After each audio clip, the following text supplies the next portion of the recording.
Desde la Subsecretaría de Patrimonio Cultural quería darles a todos la bienvenida a esta diplomatura que nos enorgullece porque el tema de San Martín es un tema inacabable y es un tema que se puede investigar por distintas aristas y va a ser dictado por profesionales reconocidos por su especialidad y por sus distintas miradas.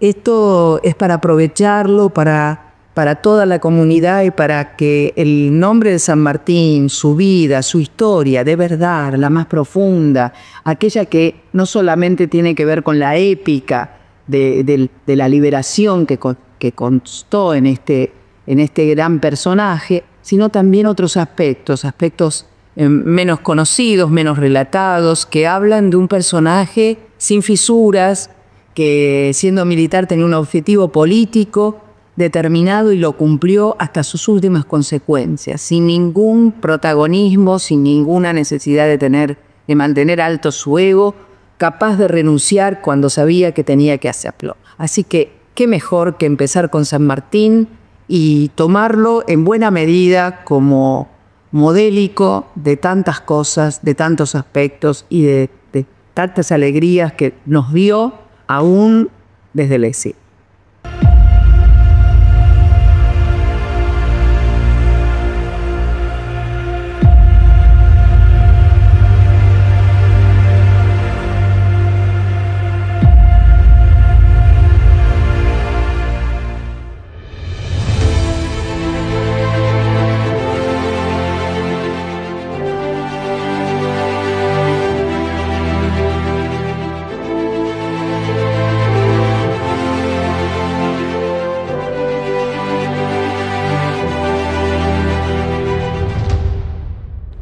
Buenas tardes. Hace pocos días se festejó el Día de la Poesía. Fray Luis de León, después de haber estado 5 años preso, empezó su clase diciendo, como decíamos ayer, no hace 5 años que nos separamos desde la primera clase inicial que hablamos el 20 de noviembre, ahora les digo bienvenidos.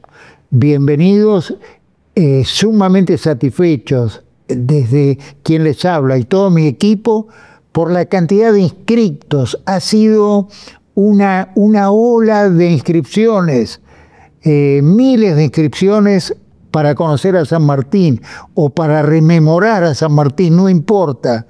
Y trataremos de hacerlo lo mejor posible. Y ya lo iniciamos hoy mismo, con aquello que habíamos puesto como el módulo 1 de Azores Castellanos, nació el cóndor que sobrevoló los Andes. Y vamos a empezar en las misiones guaraníes. Para eso nos va a hablar la doctora Adela Salas, que va a ser la que va a tener esta primera clase. Que lo disfruten, no solo esta primera clase, toda la diplomatura es mi esperanza y va a ser mi alegría. Buenas tardes, soy la licenciada María Alicia Timpanaro, coordinadora de esta diplomatura virtual sanmartiniana. Tenemos en la primera clase la charla sobre las misiones guaraníes, que va a estar a cargo de la doctora profesora Adela María Salas, vicepresidenta y miembro de número de la Academia Sanmartiniana. Ella nos va a hablar de los primeros años de San Martín en Yapeyú y cómo estos primeros años marcan la vida adulta de nuestro libertador San Martín.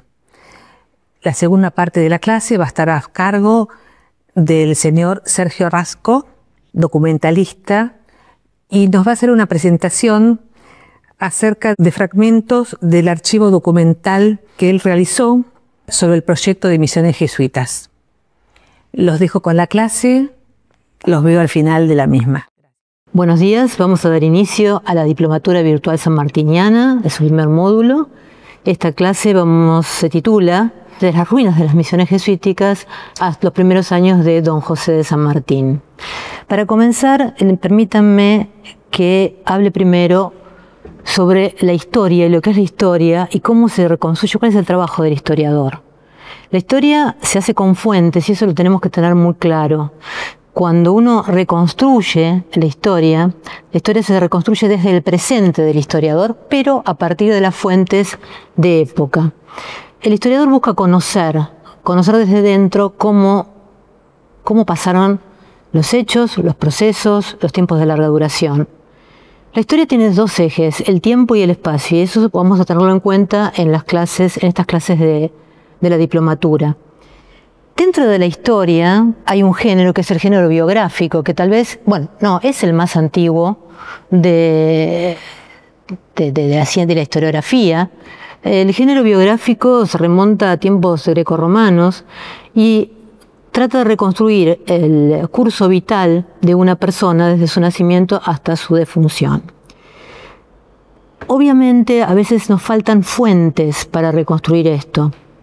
¿Por qué? Porque es difícil encontrar, sobre todo las fuentes de los primeros años de las personas. A lo mejor cuando la persona ya pasa a tomar un rol importante, o si pasa a tener un rol importante, hay más documentación, tal vez de tipo oficial o de tipo personal, pero es difícil encontrar, o sea, armar esta línea de vida.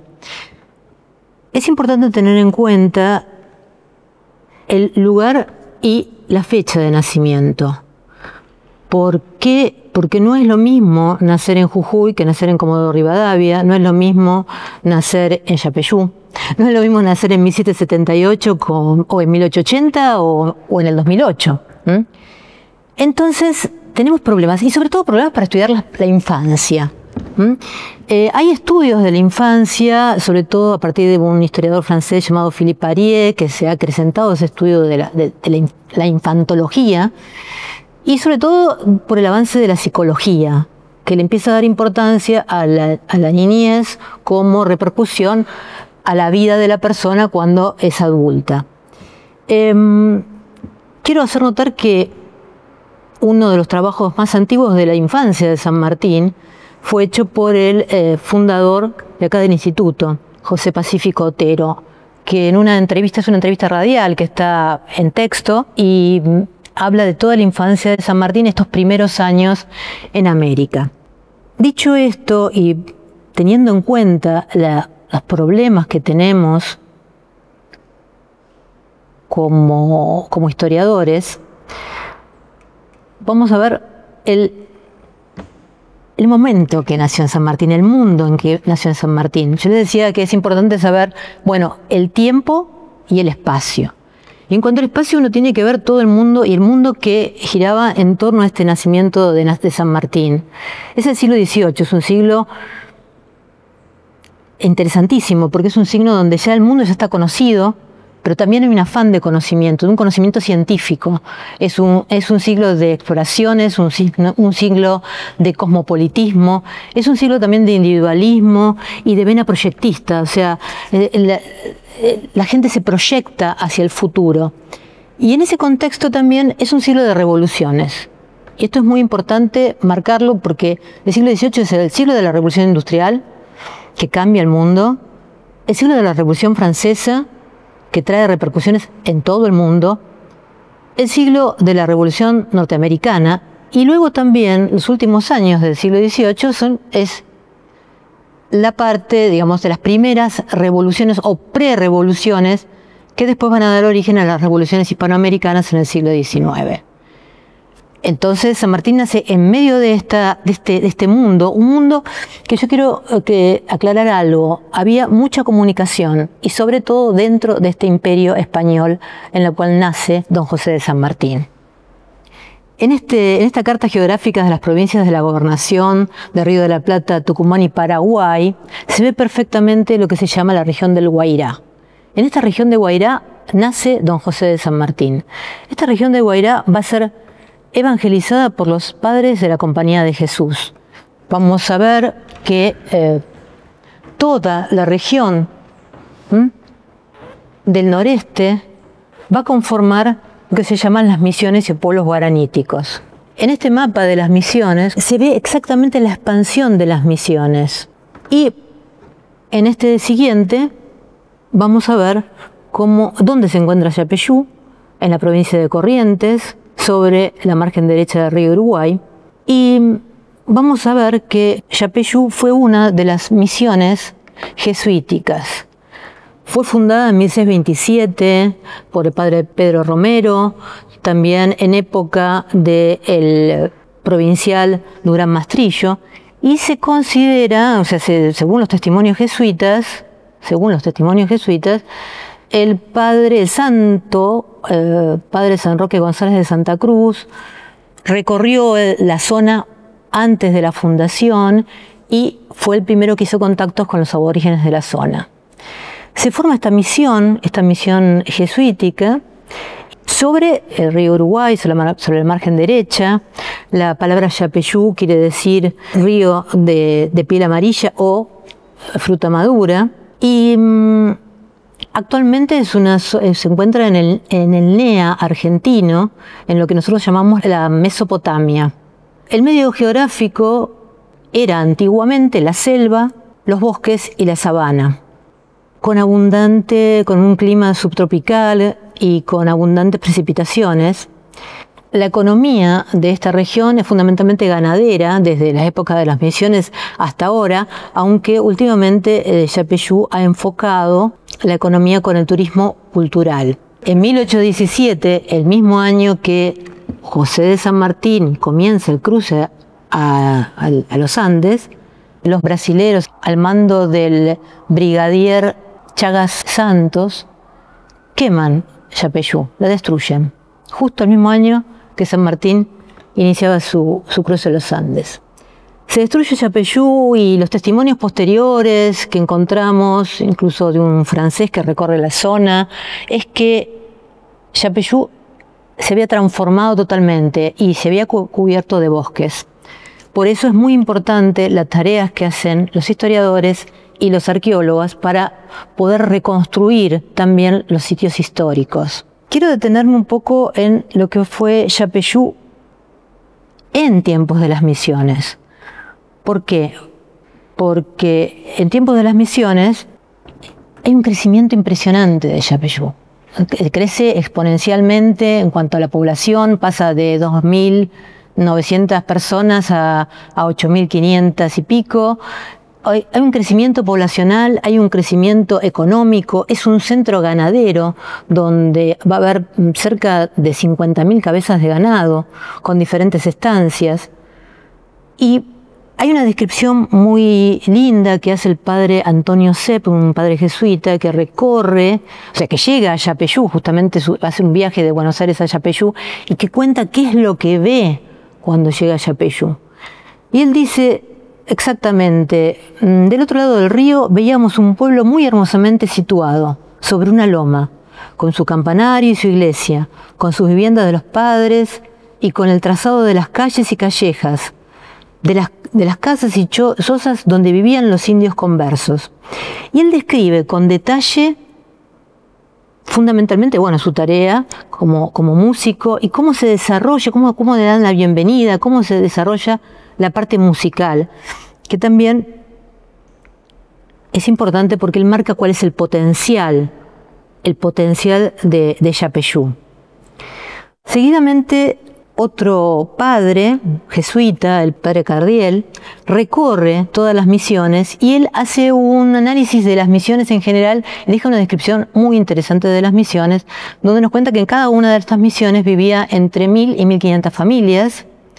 Eran aproximadamente de 6.000 personas vivían en cada misión, dirigidas por 2 jesuitas. O sea, la única dirigencia jesuita eran 2 jesuitas para esa cantidad de personas.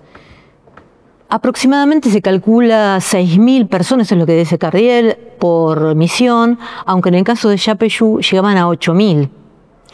Entonces realmente era una misión muy importante. Cardiel habla de una analogía, dice, todos los pueblos eran similares, se trazaban en forma similar, sin embargo, estudios posteriores, estudios arqueológicos, estudios de las cartas y de los planos, nos muestran que han sido diferentes, pero con diferencias mínimas. Ahora lo vamos a ver en las próximas diapositivas. Y vamos a ver que estas misiones jesuíticas estaban organizadas política, económica, religiosamente, pero también militarmente. ¿Por qué? Porque hay un avance muy importante en los últimos años de estas misiones jesuíticas de los bandeirantes, que eran los hacendados portugueses, que bajaban a las misiones a buscar mano de obra indígena. ¿Por qué? Porque ya los indios de las misiones o llamados indios conversos, ya sabían trabajar la tierra, sabían trabajar con los animales, tenían costumbres, digamos, de orden que les habían impuesto los padres jesuitas.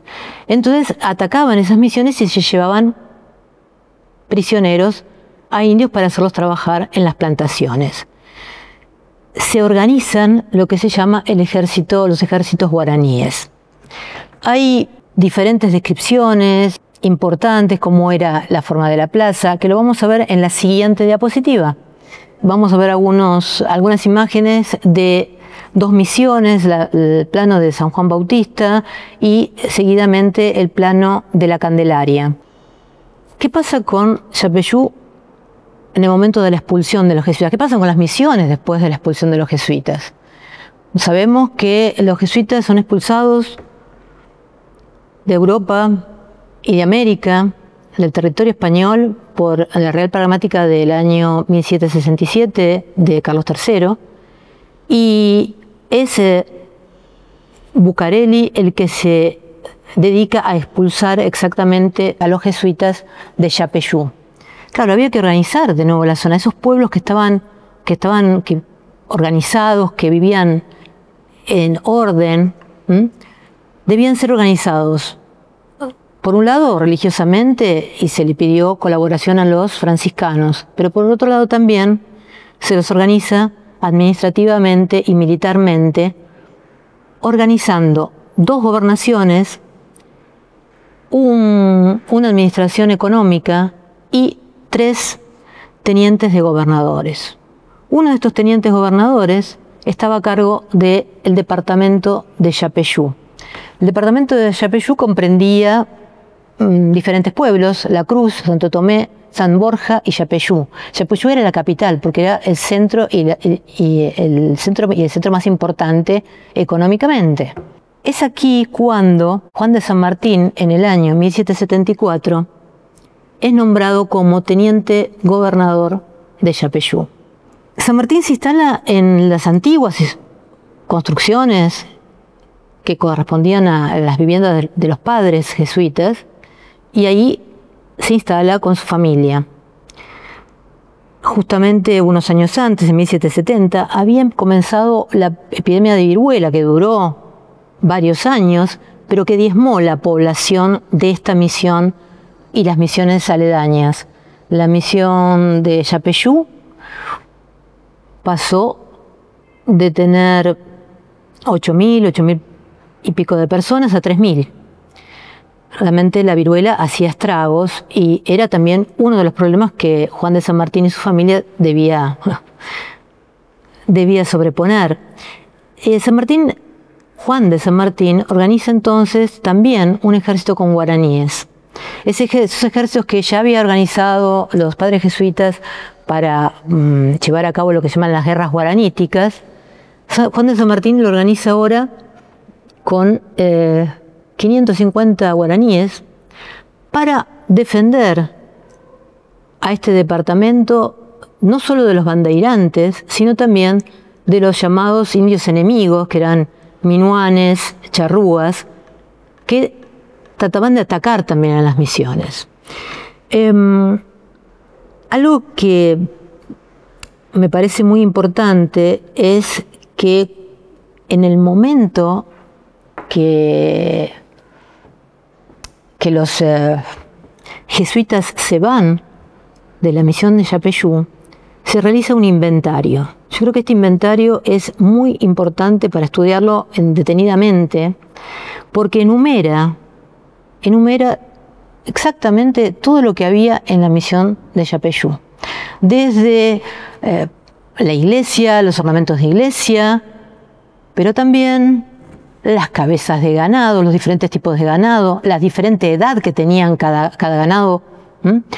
Pero no solo eso, sino que también cuestiones como, por ejemplo, que tenían 34 carretas. 34 carretas en esa época es muchísimo. Y algunas no estaban, 34 más otras que no estaban en la misión. Había también 40 canoas, barcos, construcción de barcos. O sea, había una construcción de barcos porque estamos sobre el río Uruguay. Entonces los indios se manejaban en el comercio también, no solamente por tierra, sino también por el río. Entonces, cuando nosotros vemos con detalle el inventario incluso también incluye, por ejemplo, libros, los libros que tenían los padres jesuitas, entre ellos son libros de traducción del guaraní, traducciones al guaraní o diccionario guaraní. Entonces uno puede ver con ese inventario, puede hacer un análisis más profundo de entender la importancia que tenían las misiones y la importancia que tenía Yapeyú en el momento de que se fueron los padres jesuitas. Yo les decía que en el año 1817 se destruyen totalmente Yapeyú. Bien, a partir de la década del 38, 40, se empieza a reconstruir, a buscar, a ver, a tratar de reconstruir cómo era Yapeyú en medio de la selva.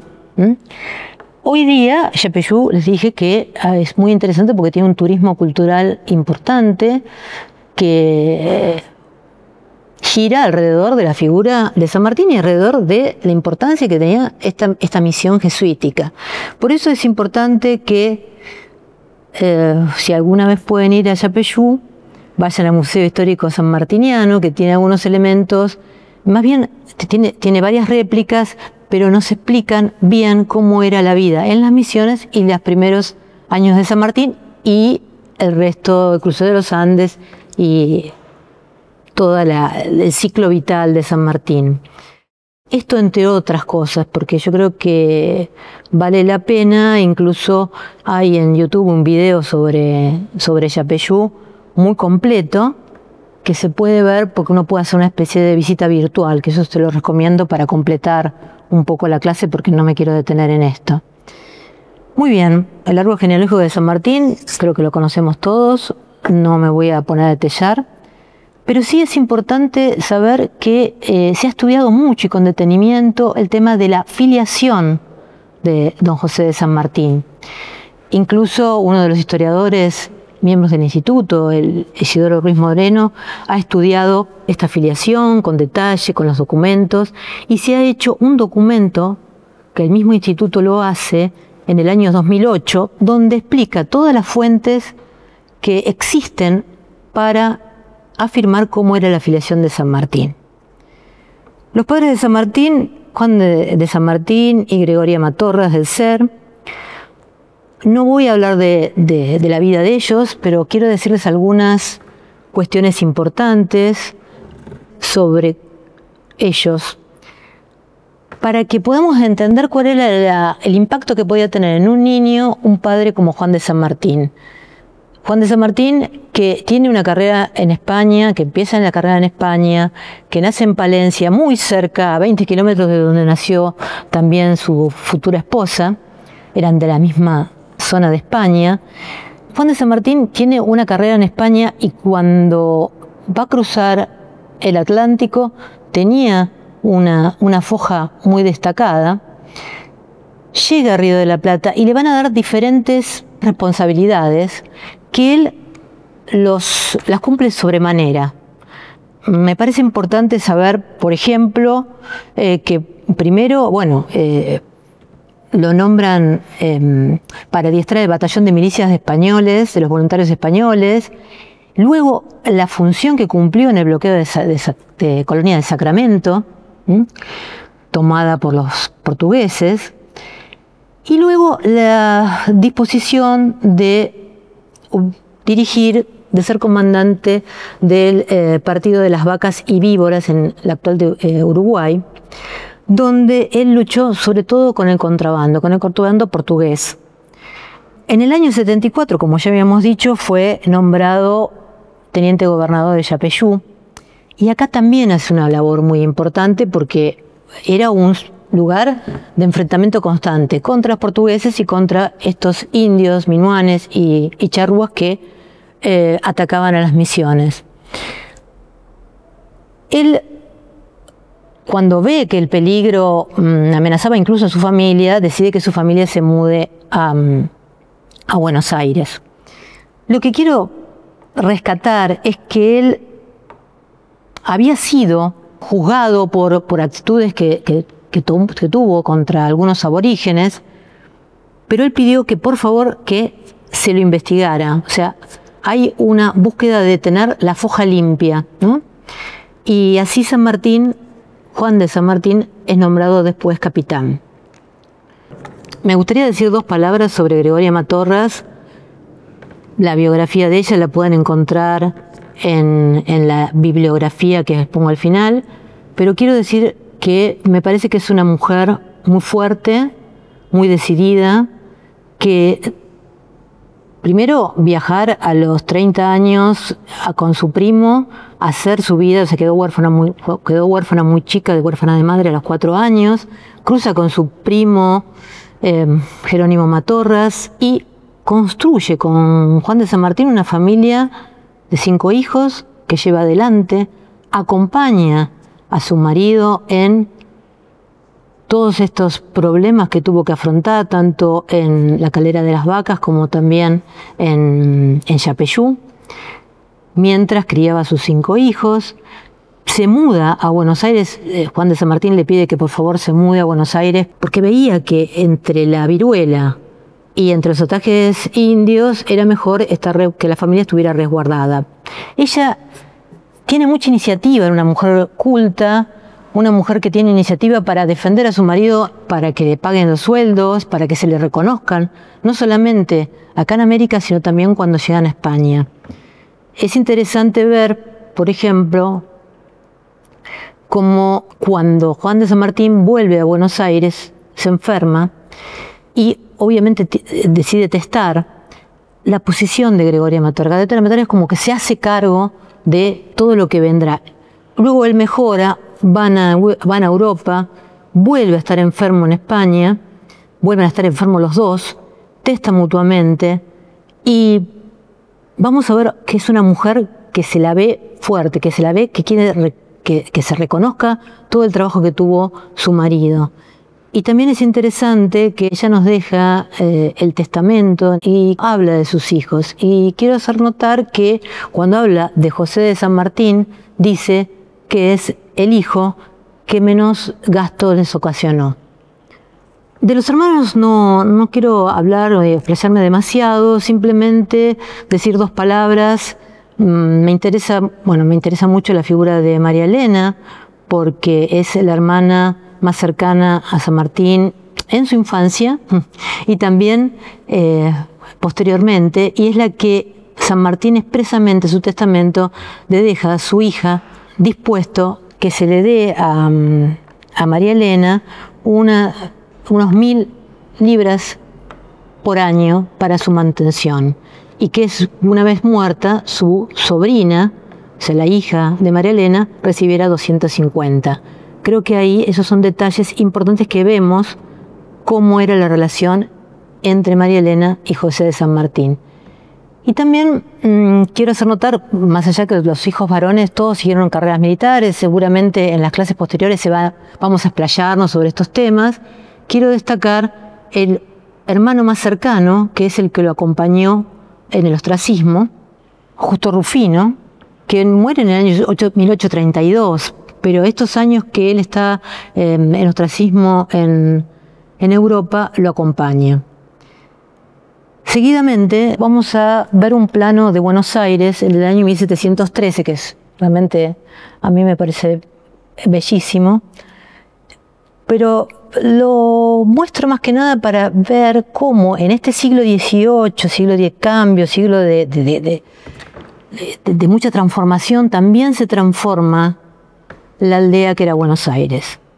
En la siguiente diapositiva vemos a esta ciudad de Buenos Aires como una ciudad que ha crecido, que tenía, según el censo de 1778, más de 24.000 habitantes, una ciudad que se ha expandido, pero también una ciudad que empieza a buscar embellecerse con el Virrey Bertis, se empiezan a fundar plazas, se funda la Casa de Niños Expósito, ahí también es importante porque se le da otra importancia a la niñez. Digo otra importancia a la niñez porque no es que los niños huérfanos antes de la casa no tuvieran importancia, sino que eran adoptados por las mismas familias. Pero hay una acción del Estado por qué hacer con estos niños huérfanos, qué hacer con las mujeres, qué hacer con los pobres. O sea, hay un trabajo y un crecimiento de esta ciudad y de embellecer la ciudad, de empezar a modificar sus veredas, a modificar sus calles. En ese Buenos Aires, San Martín va a pasar parte de su infancia y por eso también es importante detenernos en ella. Poco conocemos de esta infancia de San Martín, tanto en Yapeyú como en Buenos Aires, pero podemos imaginarnos en esta aldea que iba creciendo, que iba desarrollándose, y cómo la familia San Martín iba a tener la familia San Martín logra que se reconozcan los años de servicio de su marido y con el dinero compran 2 casas, una casa grande y una casa chica, se le llamaba así. La casa grande es donde van a vivir sobre la calle Piedras, y es ahí donde se cría estos San Martín hasta que deciden viajar, volver a España. Los dos, tanto Juan de San Martín como Gregoria Matorras, deseaban volver a su país natal. En el año 1784 hacen este cruce del océano y es ahí donde comienza otra etapa de la vida de San Martín. Vamos a sintetizar algunos rasgos de esta infancia sanmartiniana. ¿Tendría recuerdos de Yapeyú natal? No lo sabemos. Probablemente tenga más recuerdos por lo que contaron sus padres o sus hermanos mayores que por los vividos por él. Sin embargo, todos estos recuerdos contados en la familia pueden haber impactado porque evidentemente sabía de cómo su padre se había enfrentado a los bandeirantes, cómo había armado ese ejército de 550 guaraníes, porque él hace lo propio cuando llega a Buenos Aires, cuando vuelve a Buenos Aires. Hace un regimiento y dice, bueno, que sean guaraníes, porque sabían cómo eran de guerreros. Se desconoce si recibió o no recibió clases formales en Buenos Aires. Claro, era muy chico. El cruce del océano lo hizo entre los 6 y 7 años. También algunos historiadores hablan que en esos años conoció a Gregorio Gómez, que fue su amigo y al único que San Martín tuteaba. No lo sabemos. Son cuestiones que la historia tiene que seguir reconstruyendo y, como dije en la primera parte de la clase, la documentación es lo que va a ir ayudando a seguir reconstruyendo esta vida y sobre todo esta vida de estos primeros años del Libertador. Bueno, siempre fue austero, lector, estudioso. Tenemos testimonios de ello ya cuando era un poco más grande. Tal vez haya aprendido a leer en Buenos Aires, probablemente dentro del seno familiar. Sabemos en principio que no habían gastado mucho dinero en él.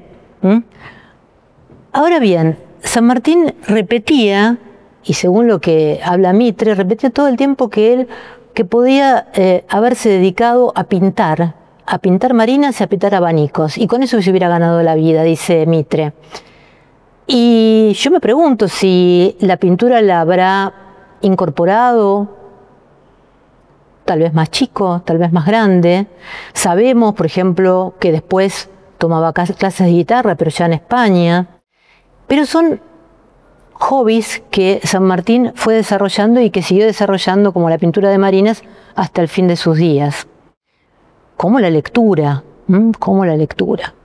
Yo también me pregunto qué impacto habría tenido ese viaje, ese primer viaje, ese cruce del océano, de un niño entre 6 y 7 años. Cumplió los 7 años cruzando el océano Atlántico, con lo que significaba en ese momento cruzar el Atlántico. Se tardaba aproximadamente 3 meses, más de 100 días para hacerlo. ¿Qué vivencias habrá tenido ese niño en el barco?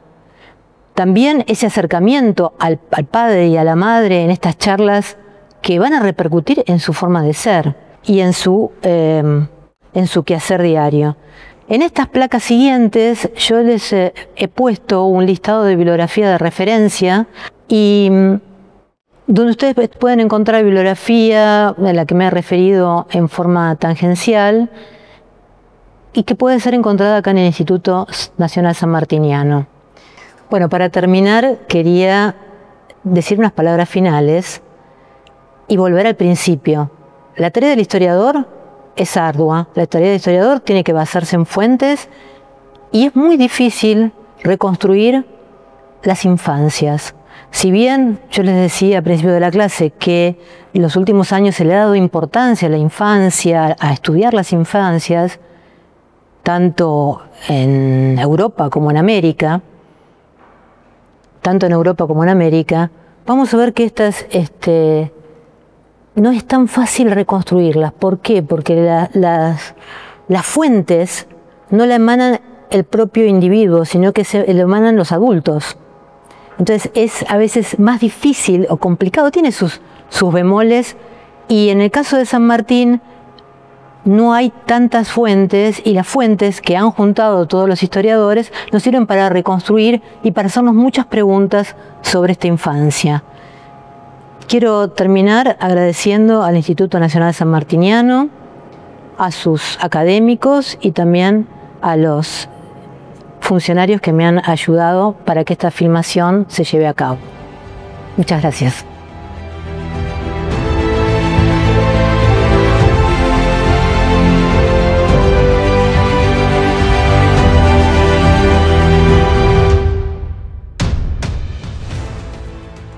En este caso lo que yo voy a hacer es presentar un trabajo documental sobre el lugar de nacimiento del general San Martín.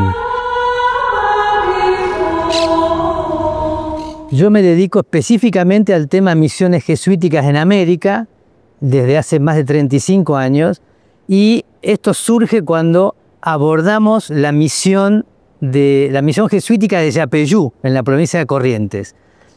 La misión de Yapeyú nace en 1627, fundada por Roque González de Santa Cruz. Esa misión empieza realmente a desarrollarse y a tener la importancia de tener una escuela musical. Misión de Nuestra Señora de los Santos Reyes de Yapeyú, 1627.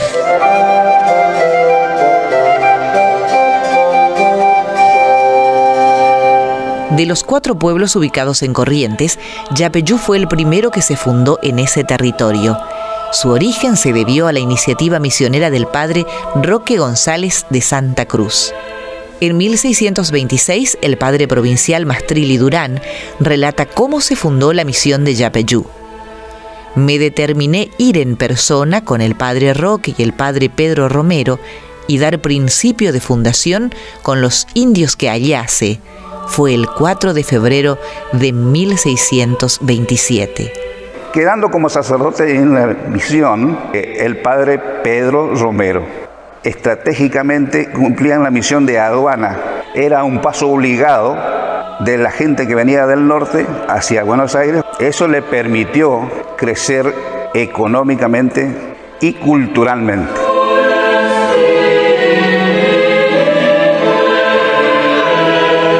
Un pueblo correntino actual donde tenían fabricación de barcos en esa misión. El camino de los ríos era el camino que fortalecía, digamos, las relaciones. Realmente era la comunicación de las misiones.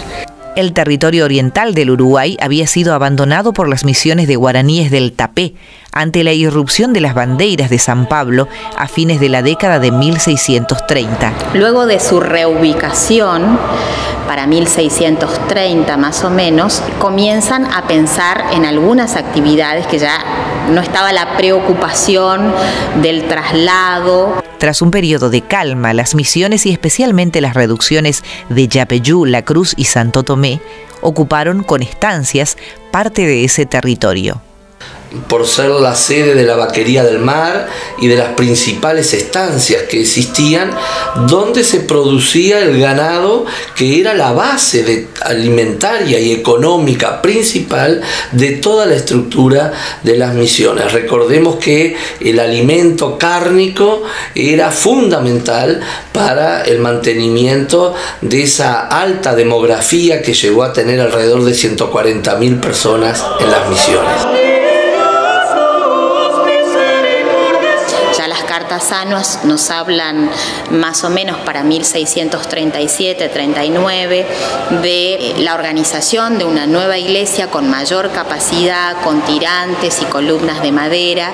Finalizó su construcción en 1647 y según las cartas anuas se le agregaron imágenes pintadas por el hermano Juan de la Croix, de origen belga. De todos modos, Yapeyú, ya con su iglesia, desarrolla algunas actividades muy significativas en el aspecto cultural.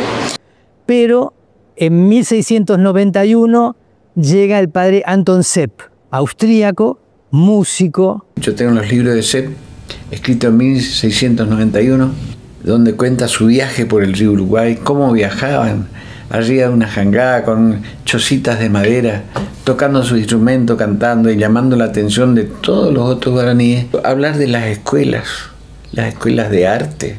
Cada festejo grande en Buenos Aires llevaban a los aborígenes de Yapeyú con su orquesta, con sus coros, con su danzante. Y también viene el jesuita José Brassanelli, gran tallador, lo llamaban el Miguel Ángel en ese momento. El padre Anton Sepp expresó que con él viajaba un hermano jesuita, quien como otro Fidias daba vida a la madera. Se refería al hermano José Brassanelli, de 32 años, nacido en Milán, con una sólida formación de escultor, hábil dibujante, pintor y arquitecto, contemporáneo de Gian Lorenzo Bernini. Tanto Sepp como Brassanelli llegaron a Buenos Aires junto con otros misioneros en el año 1691 y se hospedaron en el Colegio de San Ignacio. Y ellos duermen en la residencia de los jesuitas que está aquí atrás, para que tengamos un poco el contexto. Entonces, Sepp y Brassanelli llegan, ¿no es cierto?, a Buenos Aires. Sepp se va a Yapeyú y empieza con todo el tema musical. Empieza realmente a construir instrumentos y a formar músicos indígenas con los guaraníes. O sea, hace realmente uno de los logros más importantes, que fue empezar a musicalizar las misiones y a tener realmente una impronta musical muy importante. Esto para que tengamos una idea de lo que es la misión de Yapeyú. En 1767 se produce la expulsión de los jesuitas por orden de Carlos III. Yo creo que en Yapeyú, cuando se produce el fenómeno de la expulsión de los jesuitas, evidentemente se piensa en una estructura de control, es decir, se desarma de alguna manera la localización de quienes manejaban en la compañía de Jesús las misiones, que estaba en Candelaria, pero donde había autoridades políticas y administrativas de la corona por un lado, y por otro lado religiosos que dependían del obispado y que estaban ubicados en los pueblos. Los jesuitas en 1767 son expulsados de todos los dominios españoles y la misión queda en lo que fue la Junta de Temporalidades, en una transición. Hay una transición donde quedan poderes eclesiásticos y poderes políticos. Vuelvo hacia atrás y en la época misional todavía, 1741, se funda la estancia de Belén, o la estancia de las vacas, o calera de las huérfanas, tuvo todos esos nombres en distintas etapas, en la orilla de la banda oriental del Uruguay, cerca de Carmelo actual. Esa estancia jesuítica era una estancia productiva, 1741, y convive con la estancia, con la con la misión de Yapeyú. Hago esta referencia porque expulsan a los jesuitas y llega Juan de San Martín con Gregoria Matorras como administrador de esa estancia. La estancia era llamada de las Vacas, llamada también estancia de Belén, porque los jesuitas tenían esa advocación allí en la estancia.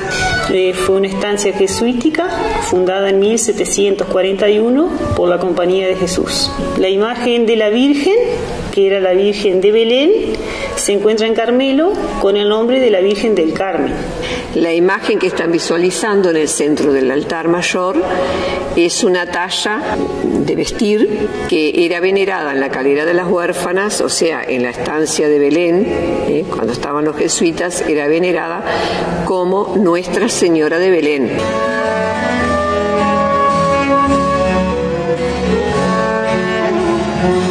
Vino de administrador de la estancia don Juan de San Martín. Ahí vino como administrador Juan de San Martín, el padre del libertador argentino. Allí nacieron sus 3 hijos mayores, sí, Juan Fermín Rafael, Manuel Tadeo y María Elena.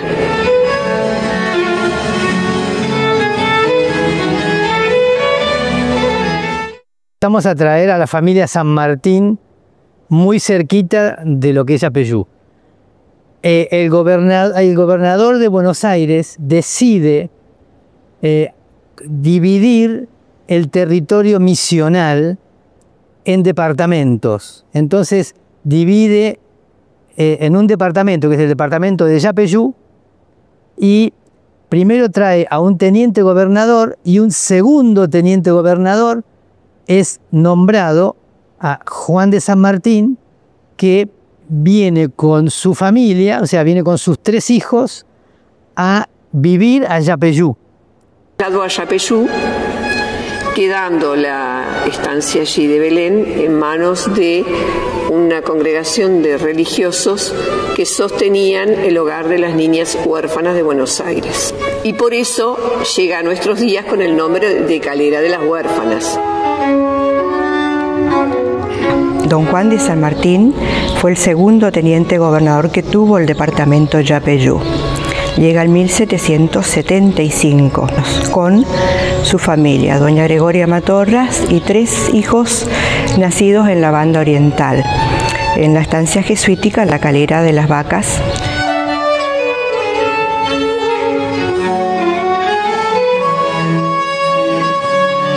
En Yapeyú nace Justo Rufino en 1776 y José Francisco en 1778. En 1778, Yapeyú fue el pueblo natal de don José de San Martín.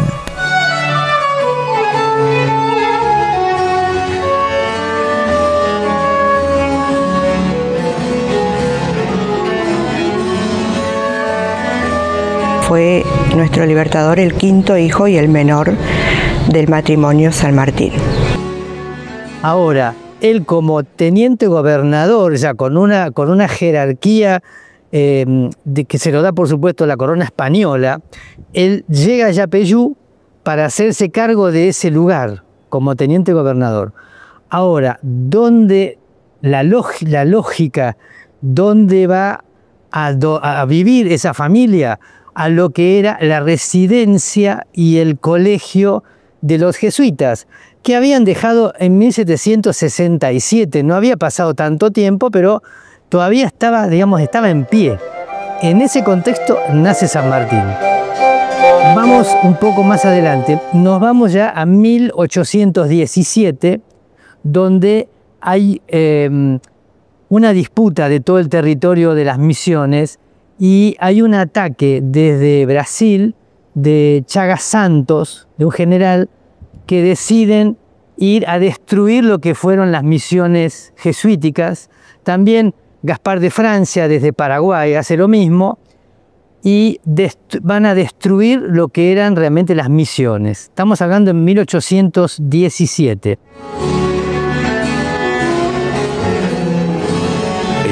Andresito Artigas, Andrés Bocurarí, comandante militar de Misiones, va a tener la función de la recuperación de los territorios perdidos, porque la idea de Artigas era volver a armar en la vieja territorio de la vieja provincia del Paraguay.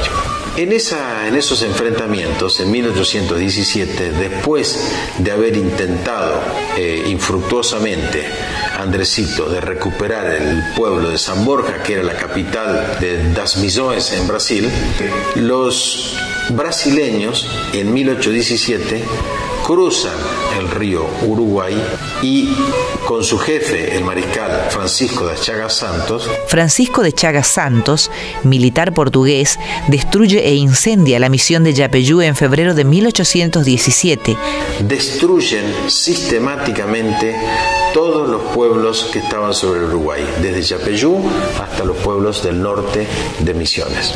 El día que San Martín empezaba la liberación de Chile para todo este mundo de la independencia latinoamericana, termina Ayacucho. En ese momento, prácticamente en 24 horas, le estaban quemando, invadiendo, quemando y saqueando su pueblo de Yapeyú, la invasión portuguesa, en horas de Chacabuco. Es decir, hay cosas que no sabemos, que no se contaron, ¿no? Ahora bien, vamos un poco más adelante. En 1864 hay un mapa que marca, digamos, una primer demografía de Yapeyú, donde señala la manzana 40, el lugar donde estaba la misión jesuítica. Plano catastral, 1864. Un plano que encontré en el archivo de Corrientes de 1864, con lo que sería la colonia donde se alojarían los franceses, que se llamó Colonia San Martín en ese momento. La mensura fue practicada en 1864 por el francés Victor Richard, con 48 manzanas divididas en 6 solares iguales. En la manzana 40, adjudicada a los colonos franceses Frechon y Pedlés, se indica que allí estaba la iglesia de los jesuitas y el colegio. Al mencionar la manzana 40, ¿no es cierto?, dice restos de la iglesia, ¿no?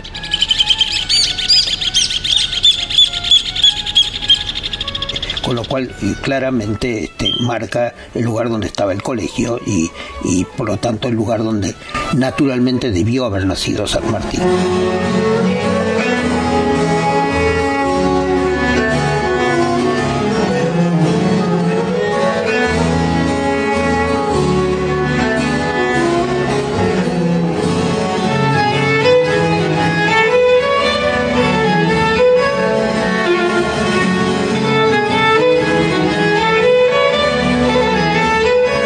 Este plano catastral permite ver la traza de la nueva colonia agrícola sobre el conjunto en ruinas de la antigua misión de Yapeyú.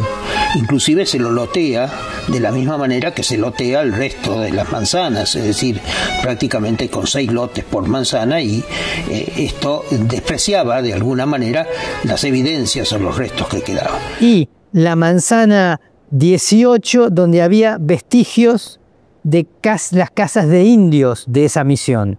Siempre estaba la iglesia, el colegio y la residencia, y digamos seguía una línea y estaban las casas de indios a unos 100 o 200 metros. Ahora bien, eso es lo que estaba en este mapa, y había en una manzana 21 vestigios, pero como restos, ¿no es cierto? Realmente restos de basamentos, no había nada en pie.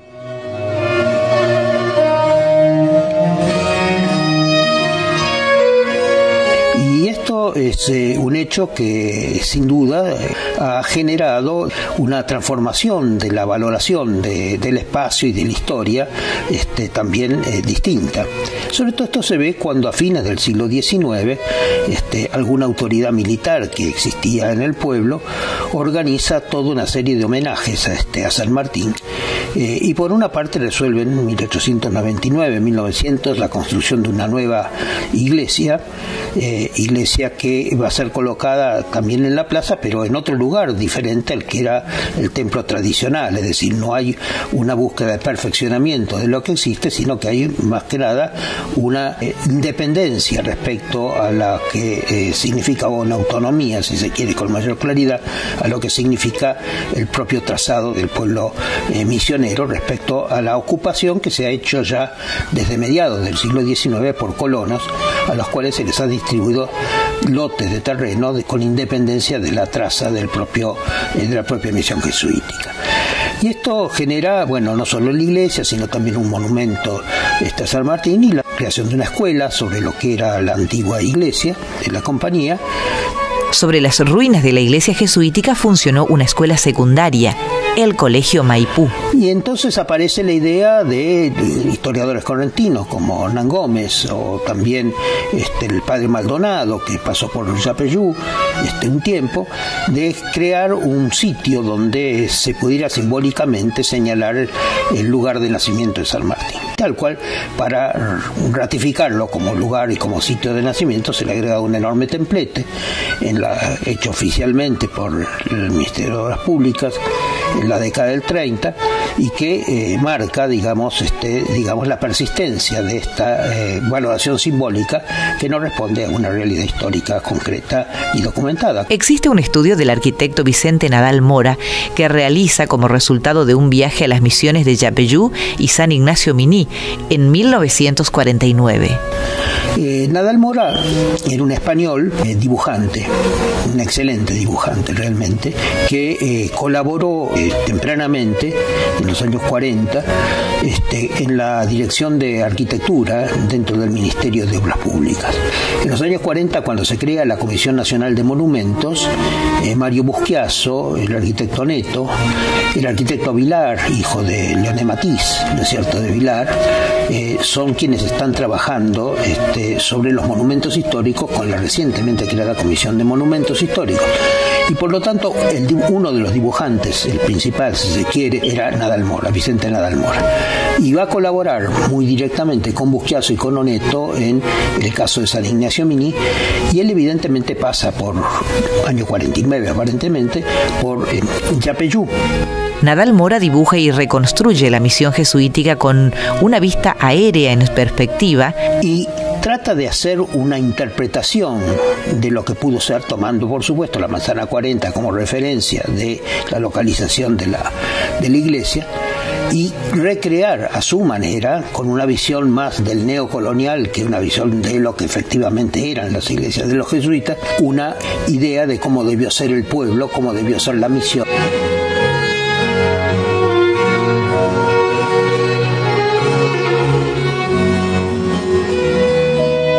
Documento, que es un dibujo de interpretación de él, es tomado muchas veces como un documento válido de lo que fue, cuando en realidad es una simple interpretación.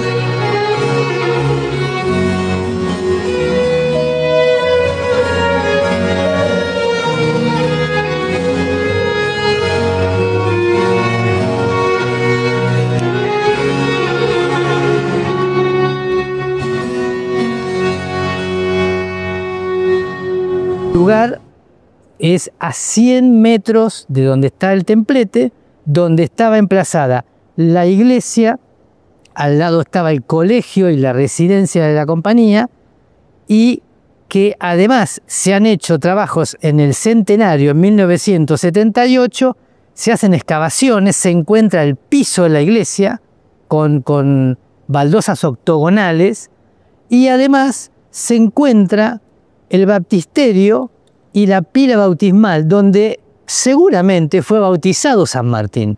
La iglesia de los jesuitas evidentemente era una iglesia también importante, singular. Hay que recordar la cerámica octogonal de los pisos de la iglesia. En el año 78 se demuele lo que eran los restos de la escuela que habían sido hecha a principios del siglo. Aparece lo que es restos también de los cimientos de lo que fue la torre, y obviamente al lado el baptisterio, como era habitual en ese tipo de trazado. y en el baptisterio una pila de piedra.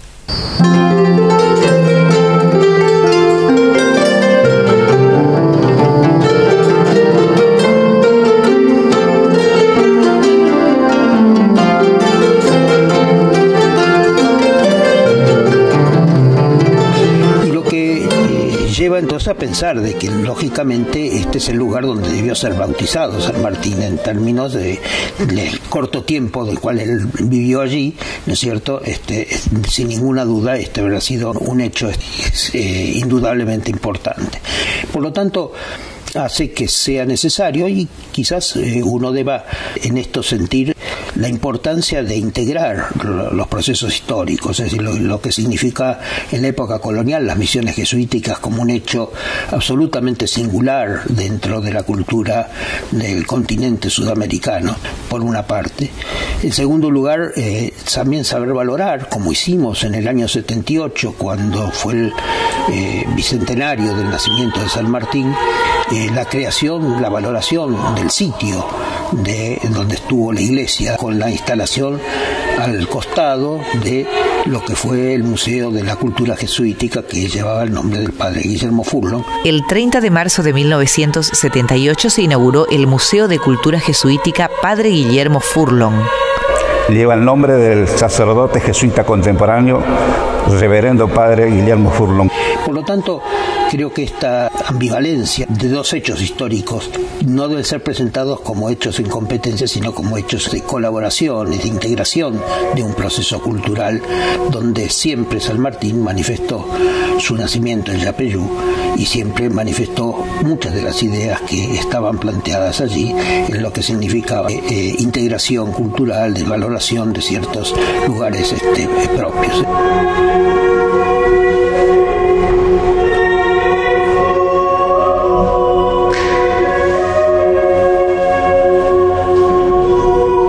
Creo que esto es el fruto, digamos, que uno debe tratar de rescatar en este proceso de valoración histórica de Yapeyú.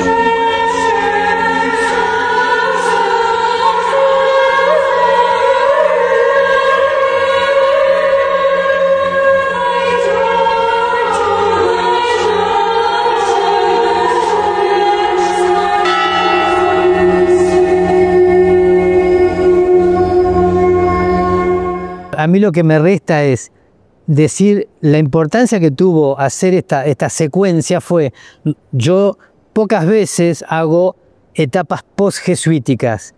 En este caso era relevante dar realmente a conocer la verdadera historia y eso fue un poco el disparador para que yo me active y realice esta secuencia documental. Gracias por haber estado presentes en esta pantalla. Muchísimas gracias. Bueno, espero que hayan disfrutado de las clases y que hayan sido de su interés. Quería comentarles que la forma de evaluación y de presencialidad de esta diplomatura se va a hacer con un multiple choice que será después de 2 módulos, o sea que después de 6 días de clases. Les recuerdo que las clases se van a emitir todos los miércoles 18:30 horas y las mismas quedarán grabadas en nuestro canal de YouTube. De modo que si no pueden verlas el día de la emisión, las podrán ver en diferido. A su vez, después de cada clase, los profesores subirán la bibliografía que consideren necesaria para que ustedes puedan profundizar en aquellos temas que más les interesen. Si hay alguna otra inquietud que ustedes quieran saber, no hace más que escribirnos a nuestro canal de mails y trataremos de responder a la brevedad. Los despido, que tengan buenas tardes.